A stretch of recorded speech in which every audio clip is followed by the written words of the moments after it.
Hello friends, मैं आपका इस यूट्यूब चैनल पे स्वागत करता हूँ। फ्रेंड्स, हम पढ़ रहे हैं डेली 25 इडियम एंड फ्रेजेस। और आज का जो हमारा पहला इडियम है वो है turn to account.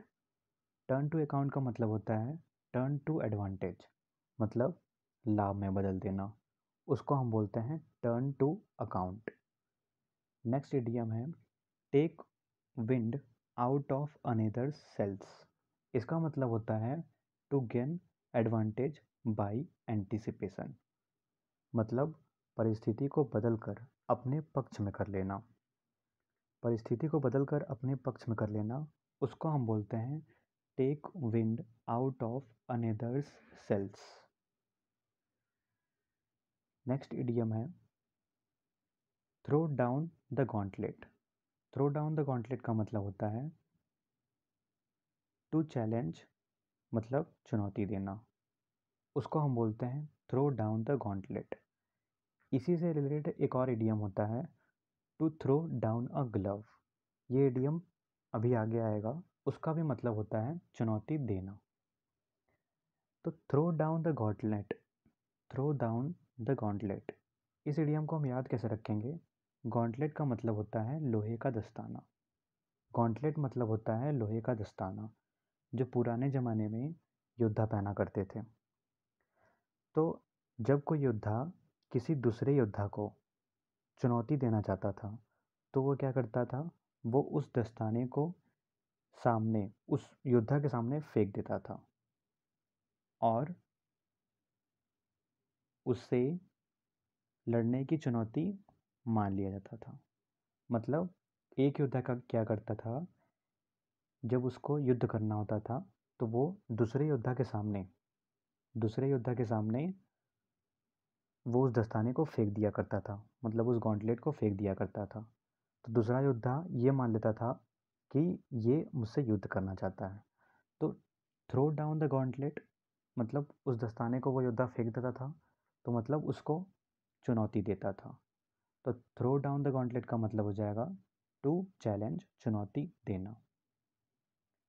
Next idiom है take a leaf out of another, take a leaf out of someone's book. इसका मतलब होता है टू इमुलेट, मतलब बराबर होने की चेष्टा करना। उसको हम बोलते हैं टेक अ लीफ,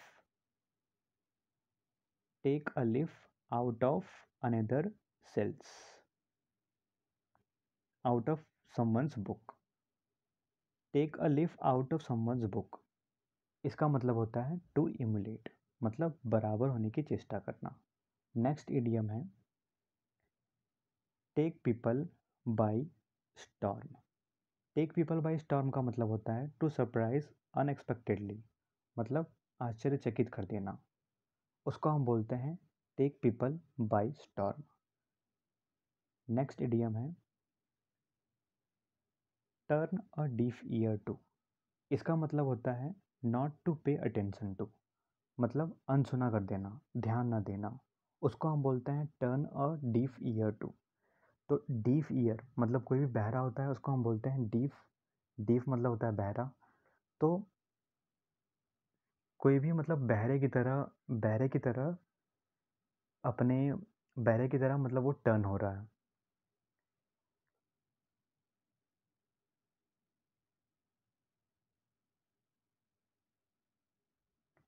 कोई भी बहरे की तरह टर्न हो रहा है, इसका मतलब कि वो ऐसे मुड़ रहा है, वो बातों को ऐसे मतलब सुन रहा है कि वो अनसुना कर दे रहा है।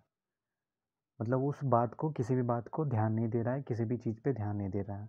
तो turn a deaf ear to का मतलब हो जाएगा not to pay attention to, मतलब अनसुना कर देना, किसी बात पे ध्यान न देना। उसको हम बोलते हैं turn a deaf ear to. Next idiom है throw out of gear. Throw out of gear का मतलब होता है नॉट वर्किंग प्रॉपरली, मतलब ढंग से काम ना करना। तो अगर आपकी जो गाड़ी है उसका गियर सही नहीं है, अगर आपकी बाइक है और उसका गियर सही नहीं है, इसका मतलब कि अगर गियर सही नहीं है तो वो गाड़ी ढंग से काम नहीं करेगी, वो गाड़ी ढंग से काम नहीं करेगी। तो थ्रो आउट ऑफ गियर का मतलब हो जाएगा नॉट वर्किंग प्रॉपरली, ढंग से काम ना करना, उसको बोलते हैं throw out of gear. Next idiom है take somebody for a ride.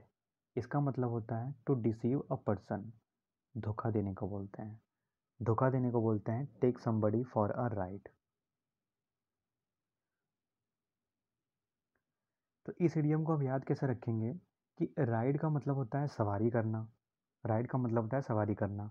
तो आप कहीं जा रहे हैं, मतलब आप कहीं जाने वाले हैं और आपने किसी को कहा कि हम राइड पे चलेंगे, हम राइड पे चलेंगे, लेकिन उसके बाद क्या हुआ कि आप अकेले ही चले गए। आप अकेले ही चले गए, इसका मतलब आपने क्या किया कि आपने उसको, सामने वाले को धोखा दे दिया। तो take somebody for a ride का मतलब हो जाएगा टू डिसीव अ पर्सन। पहले तो आपने उससे कहा कि आप उसको राइड पे लेके चलेंगे, राइड पे लेके जाएंगे, लेकिन उसके बाद आप अकेले ही चले गए उसको बिना बताए। तो इसका मतलब आप क्या कर रहे हो, आप उसको धोखा दे रहे हो। तो take somebody for a ride का मतलब हो जाएगा टू डिसीव अ पर्सन, धोखा देना। नेक्स्ट इडियम है take up arms. Take up arms का मतलब होता है टू फाइट, लड़ने को बोलते हैं। लड़ने को क्या बोलते हैं, टेक अप आर्म्स, मतलब टू फाइट, लड़ना। नेक्स्ट इडियम है throw up the sponge. Throw up the sponge का मतलब होता है सरेंडर, मतलब समर्पण करना, हार जाना, उसको हम बोलते हैं थ्रो अप द स्पंज। और ये इडियम हमने पिछली वीडियो में पढ़ा था, जहाँ पे ये था कि थ्रो अप द टॉवेल, या फिर टॉवेल फेंका जाए या फिर स्पंज फेंका जाए। मुक्केबाजी में, बॉक्सिंग में, या फिर स्पंज फेंका जाए या फिर टॉवेल फेंका जाए। स्पंज जो होता है वो सॉफ्ट, एक सॉफ्ट चीज़ होती है जो कि मतलब दबती है, जो सोफे में लगाया जाता है, उसको हम बोलते हैं स्पंज। नेक्स्ट इडियम है to talk one's head off. इसका मतलब होता है टू टॉक एक्सेसिवली, मतलब बहुत ज़्यादा बात करना, उसको हम बोलते हैं to talk one's head off. मतलब सामने वाले ने इतनी बात की कि आपका हेड ही जो है वो ऑफ हो गया, आपका हेड जो है वो ब्लॉक हो गया, हेड ही ऑफ हो गया। सामने वाले ने इतना बात किया, मतलब इतना बात किया और आपके अंदर इतना भर दिया कि आपका हेड ही ऑफ हो गया। तो to talk one's head off मतलब टू टॉक एक्सेसिवली, मतलब बहुत ज़्यादा बात करना। सामने वाले ने इतना ज़्यादा बात किया कि आपका हेड जो है वो ऑफ हो गया। तो to talk one's head off, इसका मतलब हो जाएगा टू टॉक एक्सेसिवली, बहुत ज़्यादा बातें करना। इस इडियम को हम थोड़ा बहुत ऐसे रिलेट करके याद रख सकते हैं। नेक्स्ट इडियम है to hold something in leash. इसका मतलब होता है टू रिस्ट्रेन, नियंत्रण में रखना, उसको हम बोलते हैं to hold something in leash. इसका मतलब होता है टू रिस्ट्रेन, नियंत्रण में रखना। नेक्स्ट इडियम है to wrangle. To wrangle over an ass's shadow. इसका मतलब होता है टू क्वेरल ओवर ट्रिफल्स, मतलब तुच्छ बात पर झगड़ा करना, छोटी सी बात पर झगड़ा करना, उसको हम बोलते हैं to wrangle over an ass's shadow. अब इस इडियम के पीछे एक कहानी है, और वो ये है कि रैंगल का मतलब होता है विवाद करना, और एज सैडो का मतलब होता है गधे की परछाई। रैंगल का मतलब होता है विवाद करना, और एज सैडो का मतलब होता है, रैंगल का मतलब हो गया विवाद करना, और एज सैडो का मतलब हो गया गधे की परछाई। तो इसका मतलब ये हुआ कि गधे की परछाई पर विवाद करना, इसका तो मतलब ये हुआ। और इस इडियम के पीछे की कहानी यह है कि एक बार क्या हुआ कि एक यात्री ने एक गधा किराए पर लिया। एक बार ये हुआ कि एक यात्री ने गधा किराए पर लिया। तो अब वो यात्री, गधा और गधे का मालिक, तीनों, मतलब उनको जहाँ पे जाना था, उस यात्री को जहाँ पे जाना था, उस तरफ वो निकल पड़े। अब क्या हुआ कि दोपहर का समय था और बहुत ही ज़्यादा गर्मी पड़ रही थी, बहुत ही ज़्यादा धूप थी, और आसपास कोई भी पेड़ नहीं था। तो जो यात्री था वो गधे से नीचे उतरा और गधे की जो परछाई थी उसमें वो बैठ गया। लेकिन जो गधे का मालिक था उसने आपत्ति जताई। और उसने कहा कि गधा उसका है और उस गधे की परछाई पर वो बैठेगा। तो यात्री ने कहा कि उसने उस गधे का किराया दिया है तो परछाई भी उसी की होगी। इसी बात पर विवाद होने लगा और तू मैं होने लगा और बात यहाँ तक पहुँच गई कि दोनों में लात घुसे भी शुरू हो गए। तो ये सब देखकर जो गधा था वो वहाँ से भाग गया।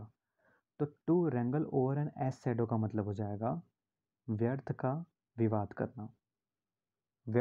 करना या फिर तुच्छ बात पर झगड़ा करना। तो to wrangle over an ass shadow का मतलब होता है कि गधे की परछाई, एस शैडो मतलब हो गया गधे की परछाई और टू रैंगल मतलब विवाद करना। तो गधे की परछाई पर विवाद करना, दोनों में किस बात पर झगड़ा हो गया? गधे की परछाई को लेकर। तो मतलब कि तुच्छ बात पर दोनों में झगड़ा होने लगा, यात्री में और गधे का जो भी मालिक था उसके बीच में। इस इडियम को हम ऐसे याद रख सकते हैं और इस इडियम के पीछे की जो कहानी है वो ये है। नेक्स्ट इडियम है to frame a person. To frame a person का मतलब होता है to make one appear guilty, मतलब किसी को दोषी दिखाना। उसको हम बोलते हैं टू फ्रेम अ पर्सन। जैसे क्या होता है कि पुलिस स्टेशन में कोई भी क्रिमिनल होता है तो उसकी उसकी मतलब वहाँ पे फ़ोटो लगी होती है। पुलिस स्टेशन में जो भी क्रिमिनल होते हैं उनकी वहाँ पे फ़ोटो लगी होती है, तो उनके फ़ोटो को पुलिस स्टेशन में फ्रेम कर दिया जाता है। टू फ्रेम अ पर्सन, किसी भी क्रिमिनल के फ़ोटो को फ्रेम कर दिया जाता है। तो टू फ्रेम अ पर्सन मतलब to make one appear guilty, किसी को दोषी दिखाना। तो वहाँ पे उस पर्सन को दोषी दिखाया जाता है। या तो फिर हम याद रख सकते हैं कि किसी भी मतलब कोई भी क्रिमिनल है उसका मतलब पोस्टर लगाए जाते हैं, उसके हर जगह पोस्टर लगाए जाते हैं। तो इससे भी हम याद रख सकते हैं कि उस पर्सन के पोस्टर को मतलब फ्रेम कर दिया जाता है। इसको हम ऐसे रिलेट करके याद रख सकते हैं। टू फ्रेम अ पर्सन का मतलब हो जाएगा to make one appear guilty, मतलब किसी को दोषी दिखाना। नेक्स्ट इडियम है to take with a grain of salt. इसका मतलब होता है to take with someone reservation, मतलब शक या संदेह के साथ ग्रहण करना। उसको हम बोलते हैं to take with a grain of salt. Next idiom है टू कीप वंस हेड। इसका मतलब होता है टू कीप काम, शांत रहना। तो अगर आपने अपने हेड को रखा हुआ है, टू कीप वंस हेड मतलब आपने अपने हेड को रखा हुआ है, तो क्या रखा हुआ है कि शांत रखा हुआ है। आपने अपने हेड को शांत रखा हुआ है। टू कीप वंस हेड इसका मतलब हो गया टू कीप काम, शांत रहना। नेक्स्ट इडियम है टू क्रॉस स्वॉर्ड्स। इसका मतलब होता है टू फाइट, लड़ना। तो अगर दो योद्धा आमने सामने खड़े हैं और उनकी जो तलवार है, जब दो योद्धा लड़ना शुरू कर देते हैं तो वो पहले क्या करते हैं कि अपनी तलवार को क्रॉस क्रॉस मतलब क्रॉस के शेप में रखते हैं। दोनों योद्धा अपनी तलवार को क्रॉस के शेप में रखते हैं। जब वो अपनी म्यान में से तलवार निकालते हैं तो वो दोनों योद्धा अपनी तलवार को क्रॉस के शेप में रखते हैं। तो इसका मतलब क्या होता है कि टू फाइट, वो लड़ने के लिए तैयार हैं। तो टू क्रॉस स्वॉर्ड्स का मतलब हो जाएगा टू फाइट, लड़ना। नेक्स्ट इडियम है to be at loggerheads. इसका मतलब होता है टू बी एट इनमिटी और स्ट्राइफ, मतलब शत्रुता या विवाद करना। उसको हम बोलते हैं to be at loggerheads. Next idiom है to talk through one's head. To talk through one's head इसका मतलब होता है टू टॉक नॉनसेंस, मतलब बकवास करना। उसको हम बोलते हैं to talk through one's head. तो अगर कोई अपने हेड से कोई अपने टोपी से टॉक कर रहा है, बात कर रहा है, इसका मतलब वो बकवासी कर रहा है, वो नॉनसेंस है, तभी नॉनसेंस की तरह बात कर रहा है अपने हेड से। तो to talk through one's head का मतलब हो जाएगा टू टॉक नॉनसेंस, मतलब बकवास करना। नेक्स्ट इडियम है to snap one's fingers. To snap one's fingers का मतलब होता है टू बिकम कंटेम्पचुअस ऑफ, मतलब तिरस्कार करना। उसको हम बोलते हैं to snap one's fingers. To snap one's fingers का मतलब होता है टू बिकम कंटेम्पचुअस ऑफ, मतलब किसी का तिरस्कार करना, अपमान करना, उसको हम बोलते हैं to snap one's fingers off. यहाँ पे जो वर्ड है कंटेम्पचुअस, कंटेम्पचुअस एक एडजेक्टिव है। क्यों? क्योंकि इस वर्ड के लास्ट में ओ यू एस आया है। कोई भी वर्ड जिसके लास्ट में ओ यू एस आता है वो एडजेक्टिव होता है, और इसका जो नाउन होता है वो होता है कंटेम्प्ट। कंटेम्प्ट का मतलब होता है घृणा, अपमान या फिर तिरस्कार, मानहानि, उसको हम बोलते हैं कंटेम्प्ट। नेक्स्ट इडियम है to give up the ghost. To give up the ghost का मतलब होता है टू डाई, मर जाना, उसको हम बोलते हैं to give up the ghost. Next idiom है to have an easy time of it. इसका मतलब होता है टू लिव इन कंफर्ट, मतलब शांति एवं आराम से जिंदगी बिताना, उसको हम बोलते हैं to have an easy time of it. अगर टाइम इजी है, टाइम इजी है मतलब टाइम जो है वो आराम वाला है, टाइम जो है वो कंफर्ट वाला है, तो इसका मतलब कि आपकी जो ज़िंदगी बीत रही है वो शांति से और आराम से बीत रही है। To have an easy time of it, मतलब टाइम जो है वो इजी है, मतलब आराम का समय है, मतलब आराम से ज़िंदगी बीत रही है। तो to have an easy time of it का मतलब हो जाएगा टू लिव इन कंफर्ट, मतलब शांति एवं आराम से ज़िंदगी बिताना। नेक्स्ट इडियम है to stand to one's guns. To stand to one's guns का मतलब होता है to persevere when hardships press. इसका मतलब होता है कि कठिनाई में धैर्य बनाए रखना, उसको हम बोलते हैं to stand to one's guns. Soldier क्या करते हैं? सोल्जर क्या करते हैं कि वो अपनी गन लेके खड़े रहते हैं। अगर उनके सामने कोई भी टेररिस्ट आ जाता है, उनके सामने कोई भी टेररिस्ट आ जाता है, कोई भी आतंकवादी आ जाता है, तो वो अपनी गन लेके खड़े रहते हैं। तो to stand to one's guns, इसका मतलब अपनी गन लेके खड़े रहना, तो मतलब कि कठिनाई में भी अपने धैर्य को बनाए रखना। To persevere when hardships press, इस इडियम को हम ऐसे याद रख सकते हैं। नेक्स्ट इडियम है टू लूज वंस हेड।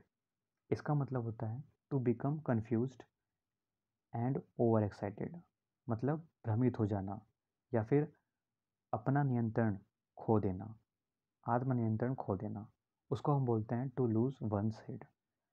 तो कोई पर्सन है, उसने अपने हेड को लूज कर दिया है, इसका मतलब कि उसने अपने हेड को खो दिया। टू लूज वंस हेड, उसने अपने हेड को खो दिया, इसका मतलब ये हो गया कि वो कंफ्यूज हो गया, उसने अपने हेड को ही लूज कर दिया, इसका मतलब क्या हो जाएगा कि वो कंफ्यूज हो गया और ओवर एक्साइटेड हो गया, मतलब वो भ्रमित हो गया है और उसने अपने हेड पे नियंत्रण खो दिया है, अपने आप पे नियंत्रण खो दिया है, उसको हम बोलते हैं टू लूज वंस हेड।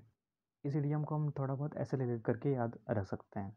तो टू लूज वंस हेड का मतलब हो जाएगा to become confused and over excited, मतलब भ्रमित हो जाना और अपने आप पे नियंत्रण खो देना। नेक्स्ट इडियम है द फोर्थ स्टेट। इसका मतलब होता है द प्रेस, मतलब जो भी अखबार होते हैं, जो भी समाचार पत्र होते हैं, उसको हम बोलते हैं the fourth state. Next idiom है to throw down a glove. इस इडियम को अभी हमने थोड़ी देर पहले समझा था। To throw down a glove या फिर to throw down a gauntlet, दोनों का मतलब होता है टू गिव अ चैलेंज, मतलब चुनौती देना। इन दोनों इडियम का मतलब एक ही होता है, चुनौती देना। To throw down a gauntlet या फिर to throw down a glove. तो गॉन्टलेट की जगह हम ग्लव बोल सकते हैं और ग्लव की जगह हम गॉन्टलेट बोल सकते हैं। फ्रेंड, अगर आपको वीडियो पसंद आई हो तो लाइक, सब्सक्राइब और शेयर ज़रूर करिएगा। धन्यवाद।